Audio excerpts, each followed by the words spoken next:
नमस्कार माताओं और बहनों। आज के इस वीडियो में हम आपके लिए दशा माता के 9 दिनों तक किए जाने वाले पवित्र व्रत की अगली कथा लेकर आए। कहानी शुरू करने से पहले आप सभी से निवेदन है कि इस कथा को अंत तक श्रद्धा और ध्यान से अवश्य सुने। माना जाता है कि जो भी इस कथा को श्रद्धा से सुनता है उनके जीवन में सुख और समृद्धि आती है। तो आइए शुरू करते हैं आज की पावन कथा। बहुत समय पहले की बात है। एक नगर में एक धनी साहूकार रहता था। उसके परिवार में 5 पुत्र, उनकी बहुएं और एक बेटी थी। बेटी का विवाह तो हो चुका था, लेकिन उसका गौना अभी नहीं हुआ था, इसीलिए वह अपने माता पिता के घर ही रह रही थी। एक दिन साहूकार की पत्नी ने दशा माता का पवित्र डोरा लिया। उनकी बहुओं ने भी श्रद्धा से डोरा लिया। तब बहुओं ने अपनी सास से पूछा, क्या ननंद जी के लिए भी डोरा लेना है? सास ने कहा, हाँ, उसके लिए भी डोरा ले लो। इस पर बहुएं बोली, लेकिन उनकी तो जल्द ही विदाई होने वाली है। अगर पूजा से पहले ही वे ससुराल चली गई तो क्या होगा? सास बोली, मैं पूजा का सारा सामान उसकी पालकी में रखवा दूंगी, वह अपने ससुराल में ही पूजा कर लेगी। कुछ समय बाद बेटी को लेने उसका पति आ गया।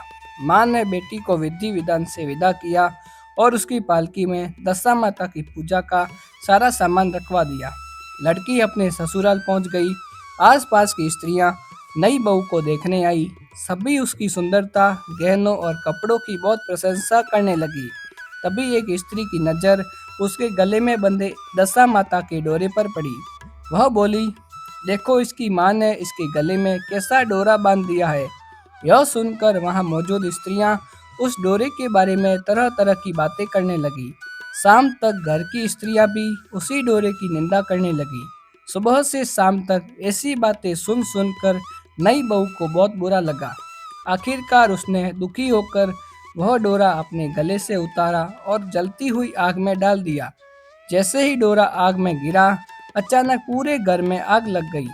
घर का सारा धन धान्य जलकर राख हो गया। घर के सभी लोग अपने प्राण बचाकर भागकर बाहर चले गए। अब घर में केवल नई बहू और उसका पति ही रह गए। सब कुछ नष्ट हो चुका था। घर में खाने को अन्न नहीं बचा था और पहनने को कपड़े भी नहीं थे।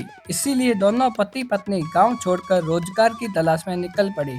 चलते चलते वे उसी गांव में पहुंच गए जहां लड़की का मायका था। लड़की ने अपने पति से कहा, तुम यहाँ बाढ़ जोंकने का काम कर लो और मैं भी कोई काम ढूंढती हूँ। पति ने उसकी बात मान ली। लड़की घूंघट करके गांव के कुएं के पास जाकर बैठ गई। उस कुएं पर रोज गांव की स्त्रियां पानी भरने आती थी। उसी समय उसकी भाभियां भी पानी भरने आई, लेकिन उन्होंने अपनी ननंद को पहचाना नहीं।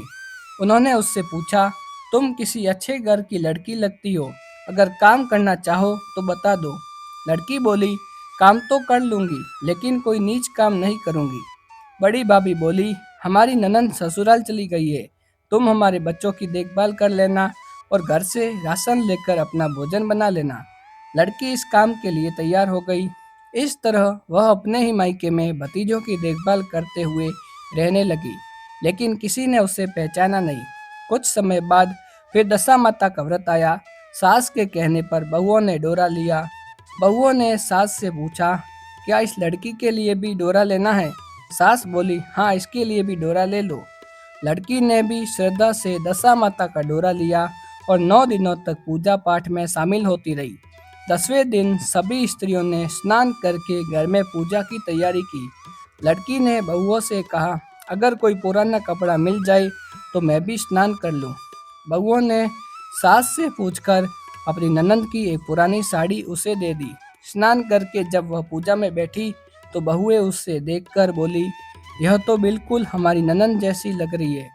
सास ने उन्हें डांट दिया और कहा, पूजा के समय ऐसी बातें मत करो। लेकिन बहुओं की बात सास के मन में बैठ गई। रात को सास ने उस लड़की को अपने पास सुलाया और धीरे से पूछा, बेटी, तुम्हारे मायके में कौन कौन है? लड़की बोली, मेरे 5 भाई और भाभियाँ और माता पिता भी थे। सास ने पूछा, फिर तुम यहाँ कैसे आई?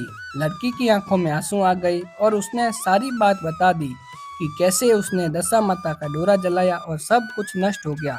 यह सुनते ही सास समझ गई कि यह लड़की और कोई नहीं, उसकी अपनी बेटी ही है। सुबह होते ही उसने अपने बेटों को भेजा और अपने दामाद को बुलवाया।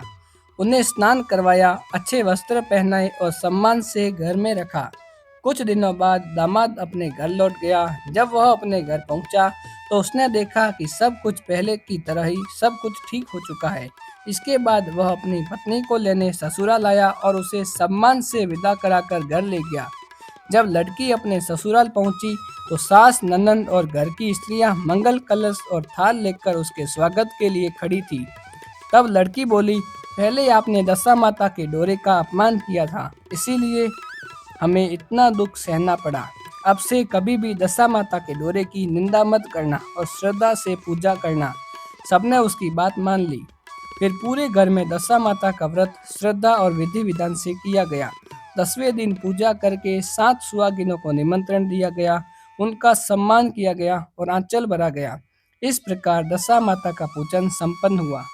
जिस प्रकार दशा माता ने उस लड़की के दिन फेरे, वैसे ही जो भी इस कथा को श्रद्धा से सुनता है और कहता है, दशा माता उसके जीवन में भी सुख और समृद्धि लाती है। जय हो दशा माता की।